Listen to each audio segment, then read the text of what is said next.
Hello and welcome to the season finale of You Don't Know Jack, an HHN Fan-Cast. I'm your host, Nick. This fan-cast, which is not affiliated with Universal's Halloween Horror Nights in any way, aims to explore the story of previous years as well as speculation on upcoming houses, zones, and everything to do with the greatest horror event of all time. On this episode, now that Halloween Horror Nights 34 is complete, and I have finally finished working on this episode, it is time to give my full and final review of the event, going over the zones, houses, and shows of the year. Seeing as the season has come to an end, this also means that as previously stated, this will serve as our season finale. But not to worry, this fan cast is not coming to an end, as there will be plenty to explore and discuss next year on the road to Halloween Horror Nights 35. But before we get there, we have to say goodbye to HHN 34. So let's go over my final thoughts of Halloween Horror Nights 34.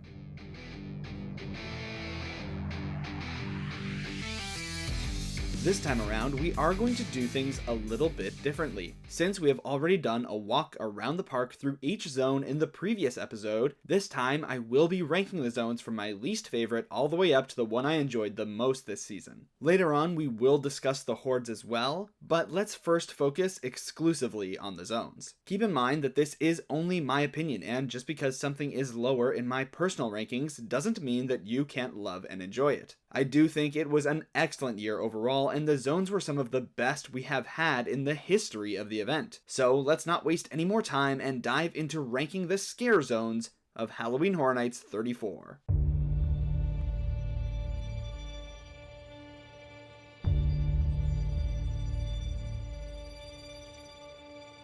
Let's start off with the one stinker of the year when it comes to zones, Club Horror. While it is definitely up for debate if this should even count as a zone, Universal wants to treat it like one, so I will too. This zone was terrible. Located at the Fast and Furious exit, Club Horror was basically just a dance party. It played host to a DJ, 4 dancers, and a bar with tables and chairs in case people wanted to stop and spend time in this club. But to be honest, I'm not sure why anyone would want to. The music was extremely loud, which I suppose is to be expected at a dance party, but definitely made for a rough space to spend any kind of time in. The dancers were just kind of swaying and wearing costumes that made it feel like a horror-themed strip club, and there was a complete lack of any theming or story in the zone. Of course, I wouldn't expect a story at a dance party, but again, if Universal wants to call this a zone, then that's what we will consider it. Traffic was also consistently horrible in this area, making it very difficult to walk through with shoulder-to-shoulder traffic. So even if you wanted to stop and dance along, there really wasn't any room to do so,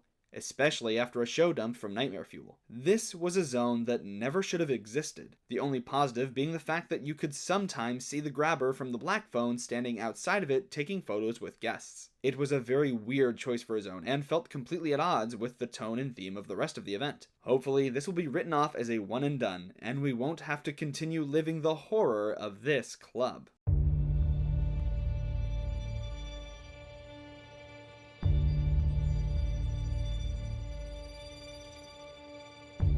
Up next, taking the number 4 spot on our Scare Zone rankings is the Origins of Horror. Finally, after years of waiting, we have a proper entrance zone for the season. As we have previously discussed, the past few years have not expanded down the Minion Street, and have instead opted for the tiniest zone underneath the HHN archway. This year, that finally changed, and was a very welcome change at that. I really loved the design of this zone, and thought it served its purpose perfectly. A spooky welcome to the event that simply establishes the tone and theme that we would experience throughout the night. The use of the chainsaw carved statues as our introduction to the IPs, and conservatory as a whole, was executed wonderfully. While the area did lack scare actors, I feel that was mostly due to traffic issues, which that in itself was its own issue throughout the entire event. I will admit the tightness of the street due to the set pieces made traffic issues really rough here in particular, but the scare actors that were there were fantastic. I loved the costume designs, particularly the gargoyles and giant crows. This really was a wonderful return to form and the perfect intro for what this season had to offer.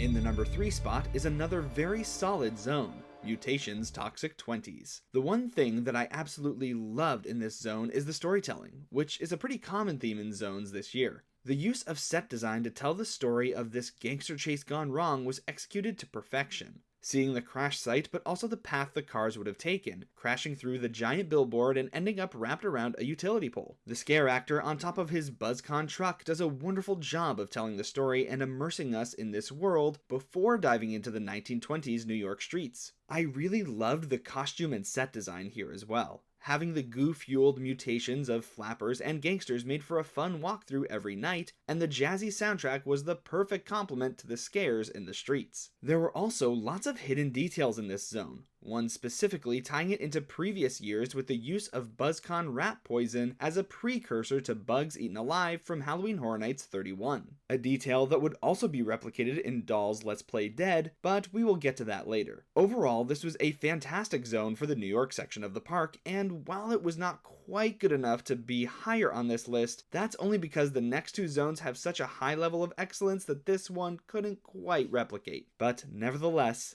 a fantastic zone.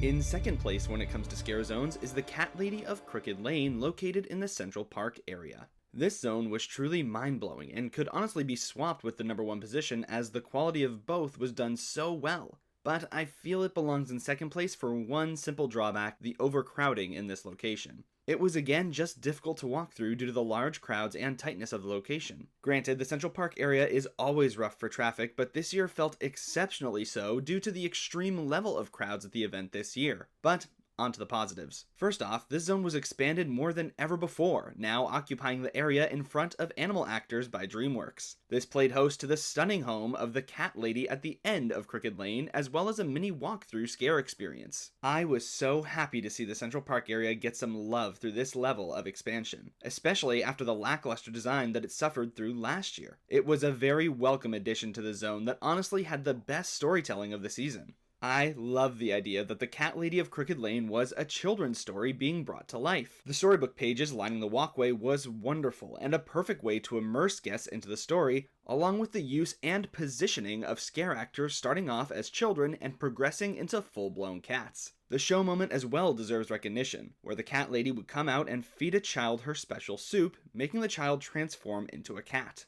It all just felt so immersive and really elevated the Central Park area above anything that has ever been there before. Not to mention the stunning set pieces throughout, including the return of pumpkins in the trees. This was a phenomenal zone, and I enjoyed every single run through I had. I will also say that this was an area where guests tended to create a lot of problems. I saw people get banned for hitting scare actors and spoken to for trying to scare them. I'm not sure why this zone especially was such a target for it, but it bears repeating that you should never be touching or scaring scare actors. While it was awful that this happened so frequently, I will say it was nice to see security and police be so on top of it to protect the safety of everyone.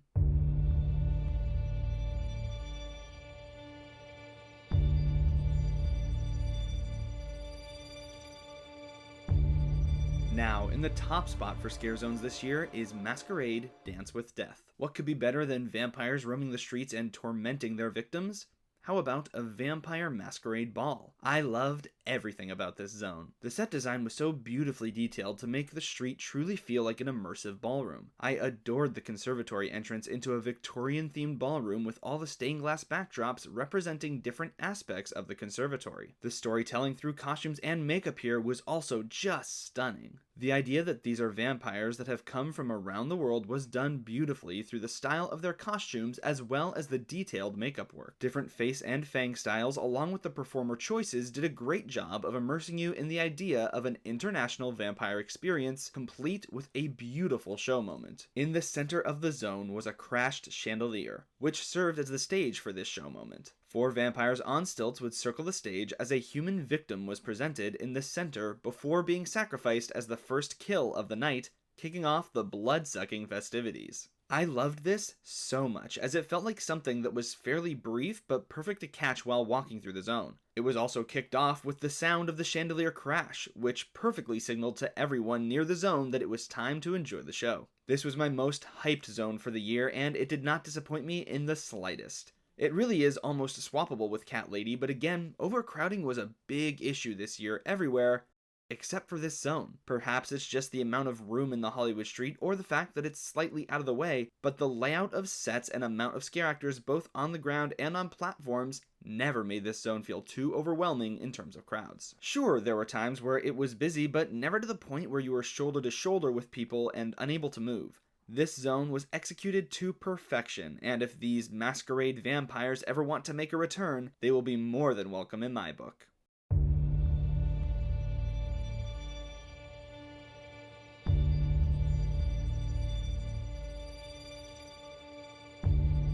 Now, we are making our way to the main event, the houses of Halloween Horror Nights 34. Same as we did with the scare zones, we will be ranking all 10 of the houses from worst to best, in my opinion. Once again, please keep in mind that this is only my opinion, and it's absolutely okay if you love a house that is lower on my personal list. As an avid HHN fan who has been attending for years, my thoughts will of course be influenced by previous years and my own personal bias. Also, as before, I won't be going into full detail of the stories of the houses, as I have already done that in previous episodes. Along that line, if you listened to my first impressions episode, there might not be a ton of surprises here for you, but there are a few changes that are definitely worth discussing. With all that being said, let's dive into my final thoughts and ranking of the houses of Halloween Horror Nights 34.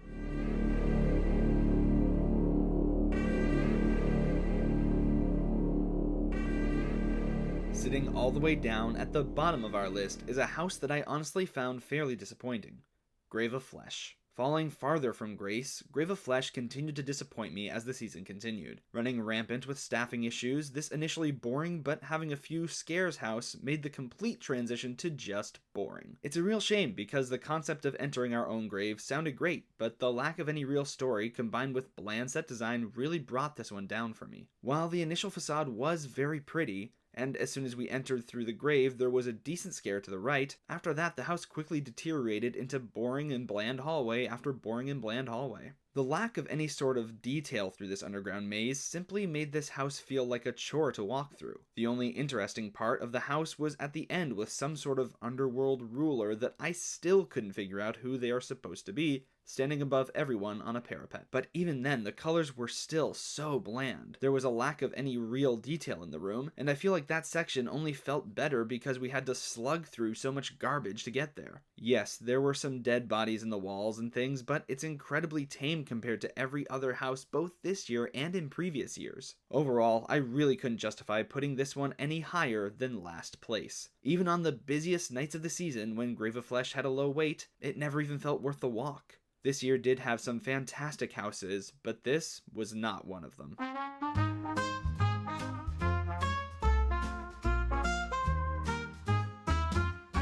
While our number 9 house was originally in last, due to the failure of Grave of Flesh, the changes made throughout the season to this house allowed it to crawl out of last place and claim the number 9 spot, which a friend of mine is extremely excited about. At number 9 is Fallout. If you've been listening to the previous episodes, you know that I never really had high hopes for Fallout, and at the start of the season, it really didn't make an impression on me. I found it boring, messy, not scary, and severely lacking in the story and set design for a house based on a series partially known for its sets and character work. While I still say that this is not a great house, I have to give credit where credit is due, as the creative team did make adjustments to the house throughout the season. The addition of hanging bodies, more victims, and a few additional scares helped this house feel a little bit more interesting. Not to mention, I did go through this house with the biggest Fallout fan I have ever met, and seeing her giddiness as she pointed to all the different details in the house made for a very entertaining run. Don't get me wrong, this is still not a good house. It ended the season still lacking in terms of scare level, the story is not told well at all, the one-liners are silly, and the set design, while better than Grave of Flesh, is still kind of sad in comparison to the rest of the season. But it earned its way up to 9th place.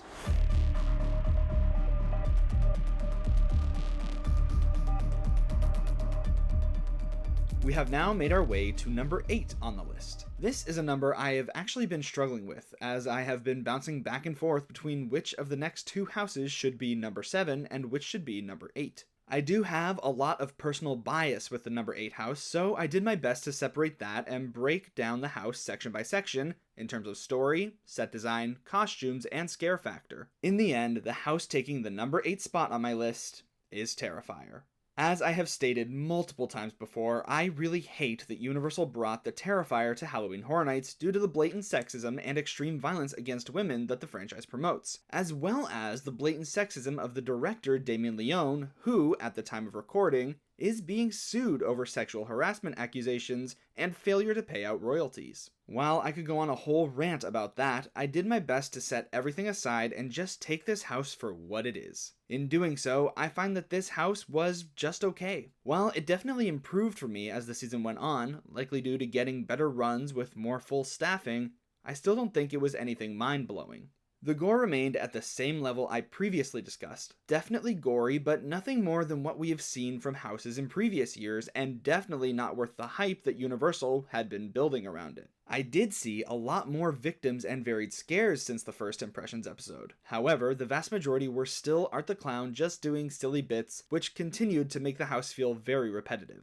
It was also just gross. I still say the smells were very exaggerated, but the visuals, especially in the bathroom scene, were just disgusting. I will say, however, though not my favorite in terms of sets overall, the opening facade was very impressive, and it appeared that the painting of Art the Clown's face was actually covering up the face of Jack himself, hopefully hinting at the clown's return soon. The Christmas section was also initially disorienting, but housed some fun moments, particularly with Art in a Santa costume. There also was no story with this house, as it just served as highlights of kills from the franchise. But all that being said, this house really wasn't anything spectacular, especially for the hype it received. The wet and dry paths really did not make a significant difference in the house, as both were extremely disappointing. And while it did have some good scares, it still was not the terrifying house you would come to expect. In the end, it was a very mediocre house, and in a year that housed some true excellence, mediocre just isn't going to cut it, especially when I personally have such a disgust for the IP.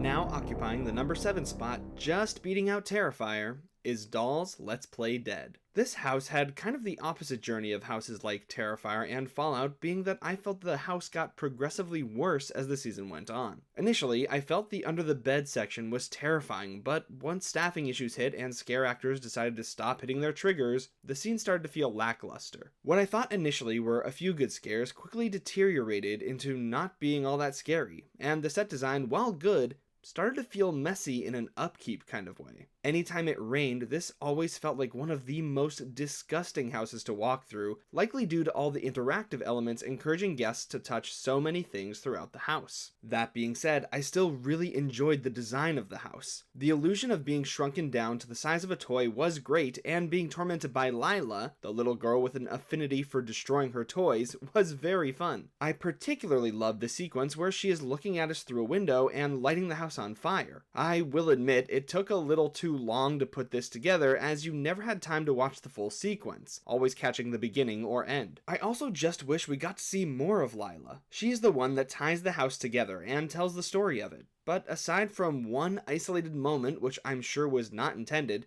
there was no scare actor portraying her in the house. I understand the difficulty this presents, as we are supposed to be her playthings, but it left a lot to be desired in terms of a story. That being said, while it wasn't the best story, it was still a story, and was told clearly, which is more than I can say for Terrifier. Overall, this was another mediocre house. It had flashes of brilliance in the overall design of both the sets and costumes, but lacked in the scare department with a serviceable story. The scares especially were just too visible. Everything was so far away from you and in plain sight, which was never adjusted as the season went on. To me, those differences compared to Terrifier were enough to hold on to the number 7 spot, even if it's just barely.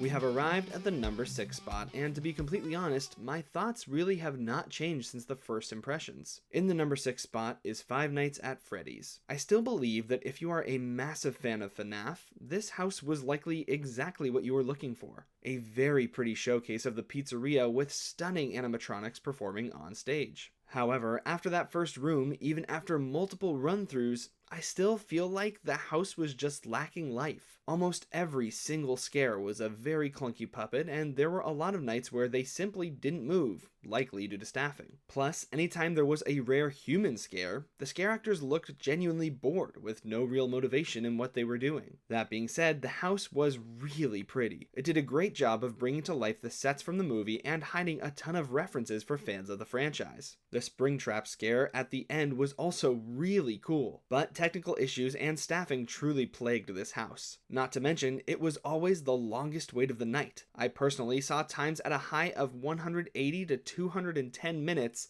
and lows of about 60. While it was very pretty, it just never felt worth the wait. I stand by what I've been saying to everyone about this house, which is if you went in expecting to just see a beautiful recreation of the sets and animatronics, you likely loved this house. But if you went in expecting a haunted house, you were likely very disappointed, as there was nothing that made this feel even slightly like a haunted house. A great museum, a bad house, which lands it right here in the 6th spot, just missing out on the top 5.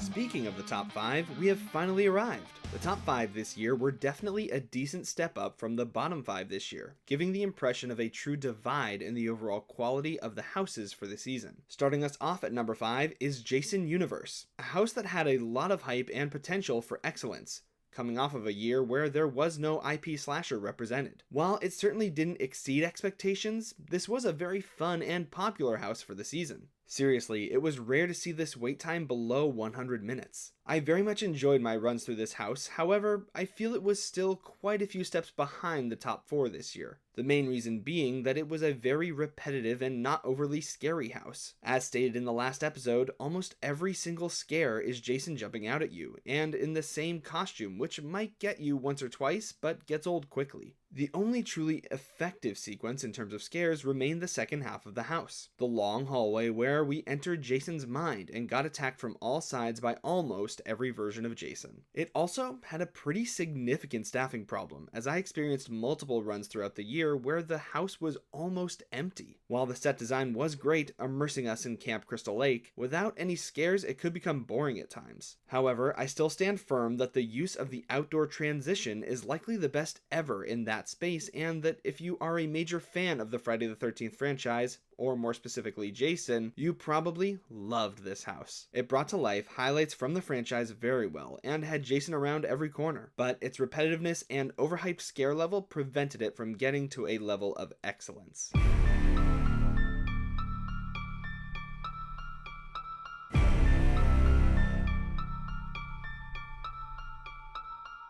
At number 4, we have a truly amazing and slightly underrated house for the year, HHN Chain's The Demon Bounty Hunters. The house, continuing the Slaughter Cinema legacy, truly exceeded any expectations I had for it. I loved everything this house had to offer and almost placed it at number 3 for the season, but due to a couple of specific reasons, which we will get into, this holds firm at number 4. The story was phenomenal and told very well throughout the house. I loved the design of all the characters, but specifically the demons and their glow paint looked fantastic. It was also a deceptively brutal house with lots of hanging bodies, one of which I caught twitching after a few runs, an extremely gory projection of how the demons get into our skin, and just an overall violent tone throughout every scene. Speaking of the different scenes, the scenery here was just beautiful. The haunted Wild West environment was brought to life perfectly with an extreme level of detail, making the house feel extremely immersive even with the limitations of a tent. The train sequence specifically was unbelievably impressive.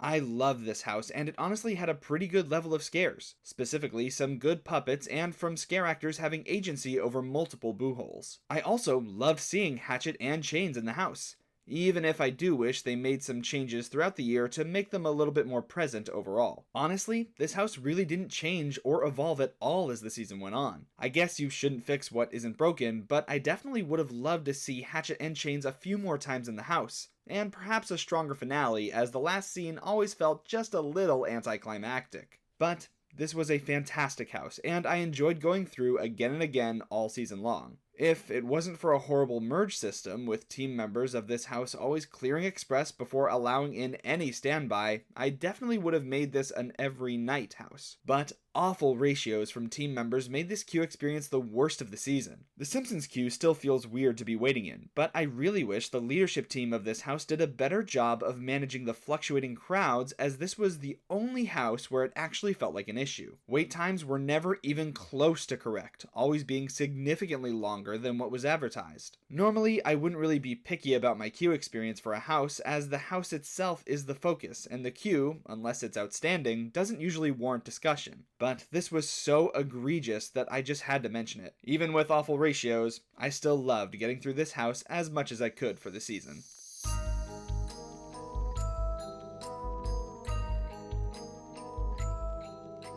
We have now reached the top 3 houses of Halloween Horror Nights 34. And while Hatchet & Chains almost took this spot, the house that held on to number 3 is Gawkin Monsters of the North. I adored this house. I do believe it was very close in quality to Hatchet & Chains, but the thing that really locked this into the number 3 spot for me was the ending, which I will get to. But this was a house with a beautifully and clearly told story, fantastic costumes, some of them being recycled from last year, and just beautiful set design. I particularly loved the ominous feeling of the introduction, with the opening narration leading into the appearance of the witch in her human form before she evolves into the finale monster. I also really enjoyed the scene before the finale, where we saw a giant burning witch statue meant as a warning to other villages that the witch was here. It definitely reminded me of Wicked, but nonetheless it was a stunning visual, only to be outdone by the giant monster puppet in the finale. I doubt I will ever get over it, as it took my breath away every single run through. The motion, the scale, the sound, all of it worked together to perfection, creating a jaw-dropping and terrifying effect. Add on to this the very final room, where we entered the belly of the beast only to be scared from multiple angles by skeletons, and this house earns the number 3 spot. Every time I debated whether or not this should be 3rd or 4th, the effectiveness of that finale, both for the scare level and the scope of the set piece, was the determining factor. I loved this house, but not quite as much as I loved the top 2.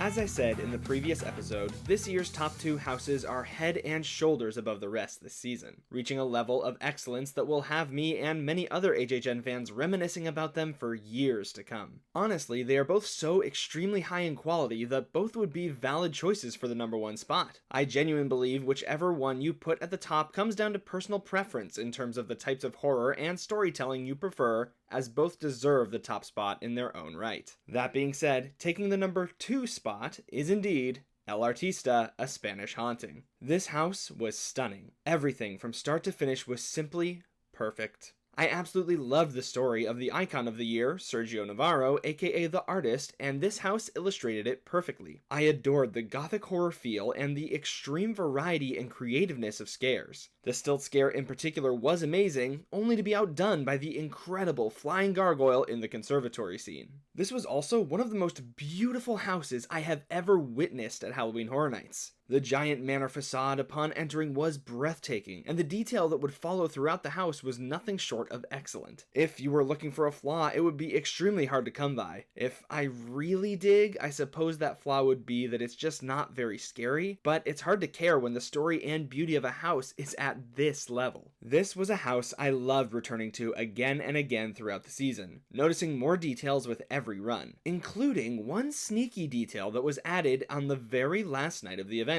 Hidden in the underground room to your left on the opposite side of the Sergio scare was a cloth with Dr. Oddfellow's symbol on it. When I saw this, I lost my mind, as it seems to be hinting at Dr. Oddfellow's return. It sent my imagination running, as combining this with some of the Jack hints that were seen throughout the season makes it seem like the rumor for Jack vs. Oddfellow at HHN 35 just might be a reality, but that speculation is for another time. The point is that it was so well done, I at first questioned if that detail was there the whole time, only to find out after that it was added only for the closing night. Plus, this was the icon house for the season, so sneaking Oddfellow's logo in must be pointing to his return as an icon. Sorry, getting a little carried away. Moving on, this house would be a perfect pick for the top house of the year, and I'm sure it will top many lists as it almost did for this one. But the house topping this year for me remained at the top from start to finish. The house taking the number 1 spot for me is WWE's The Wyatt Six.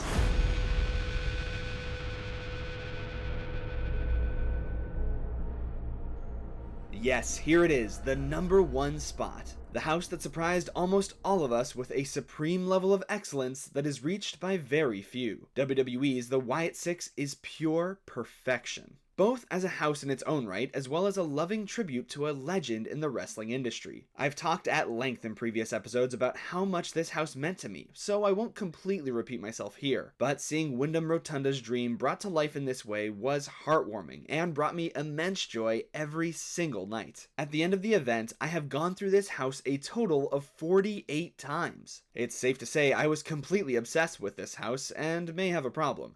But that's not what we are examining today. The story of this house was brought to life perfectly, illustrating the story of the Wyatt Six and their leader and creator, Bray Wyatt. I loved how this house used the Q video to set up its story. It was the only house this year to utilize their Q video this way, and it was fantastic both for fans to feel the nostalgia and witness new promos created exclusively for the event, and for guests who did not really have any knowledge of the Wyatt Six or the WWE in general. Make no mistake, this house was made for the fans. However, it also made me very happy to see how well it came across to those who this was their first introduction to the world of wrestling. I personally have friends who ended up boasting this as their favorite house of the season and knew nothing about it before the season began. It was also wonderful to see WWE wrestlers such as the entirety of the Wyatt Six, including Wyndham's brother on the final night, and stars like Kevin Owens and Alexa Bliss. Glowing reviews from those who knew him best are all the approval we need to sing the praises of this house. But truly, even looking at this house as just a house, it holds its own. The story is told perfectly, and the set design is truly incredible with some fantastic scares. I specifically loved the journey of starting backstage at Monday Night Raw and making our way into the minds of the Wyatt Six. The TV double scare was always a major highlight and had guests dropping to the ground, but the best part for me was the finale. Particularly how we would enter Bray's mind and travel down a long hallway leading to the Fiend boasting on a stage as the final scare. On the last night, they did make a change to the finale which made for the best run-through of the entire season. For the last night of the event, both the Fiend and his brother Uncle Howdy took the stage to bid farewell to the season. The hallway was lined with every single member of the Wyatt Six, and seeing the brothers sharing a stage together was a beautiful and emotional finale for a house that meant a lot to so many people. I've been singing the praises of this house all season, and it never faltered. The set design was stunning and extremely detailed with lots of hidden pieces for fans to notice. The costume design was amazing, recreating the team's costumes and look to perfection. The sound design was done so well, combined with the narration to fully immerse you in the story, and the scare actors were the best of the season. Extremely aggressive and taking their roles very seriously. I still recount moments where I saw the final Fiend doing Bray's iconic backbend, or Uncle Howdy perfectly bringing to life the taunts and mannerisms of his real-life counterpart. They all interacted extremely well with the guests and truly elevated this house. I loved this house so much, and it is likely a house that will stand the test of time to be talked about for years to come. Universal created a beautiful tribute to Wyndham Rotunda, and in the process immersed us into one of their best houses yet. Thank you, Halloween Horror Nights, and thank you, Bray Wyatt.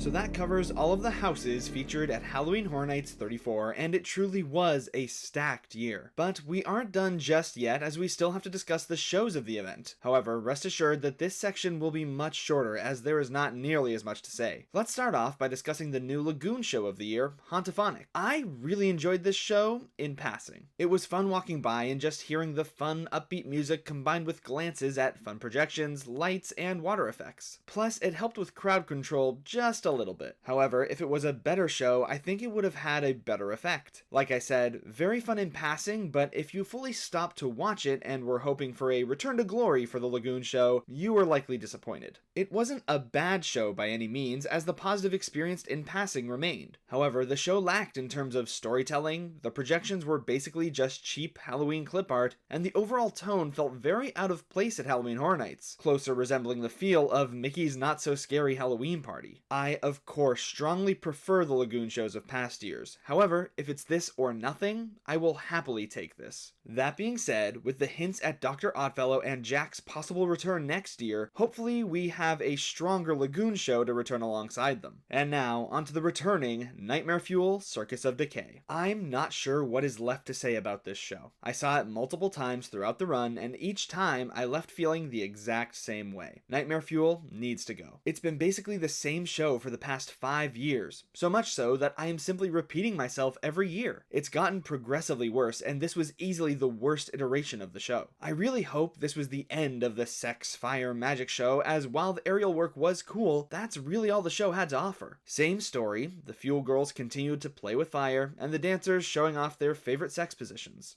I really hated the show this year more than ever, and that's likely just because it keeps coming back. Hopefully, this was it for Nightmare Fuel, and we can expect something new next year at HHN 35. It's also worth discussing quickly the hordes of HHN 34, which were the returning Chainsaw Drill team and the Mel's Die-In zombies. Put simply, both were very welcome additions, the Chainsaws specifically being back to their former glory, terrifying guests through the Simpsons area and making for some fantastic moments. I also love their overall clown design this year. In contrast, the zombies at Mel's Die-In left a little bit to be desired. I'm happy they were there and liked to see some of them on roller skates, but they did feel somewhat underwhelming and more of an afterthought than anything else. Even the makeup and costume work just felt a little lackluster compared to everything else at the event. But I will always welcome more scare actors and entertainment. Hopefully, they both make a return in some form next season at HHN 35.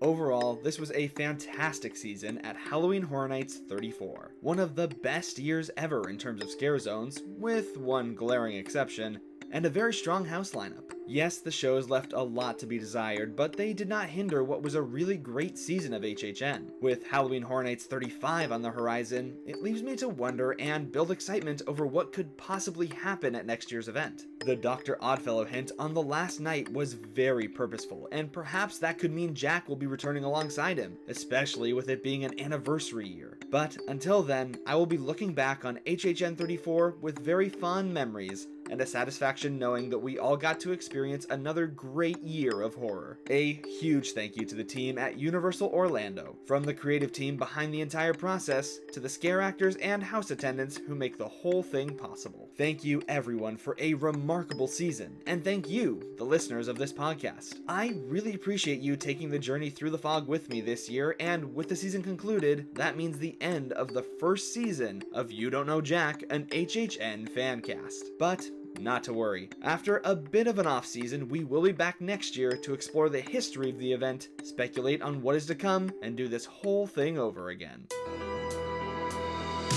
Thank you for listening to the season finale of You Don't Know Jack, an HHN Fan-Cast. This podcast is not affiliated with Universal Orlando Resort or any parent companies. If you enjoyed the journey, feel free to subscribe and leave a review. Until next season, remember that you don't know Jack, never go alone, and I'll see you next year in the fog.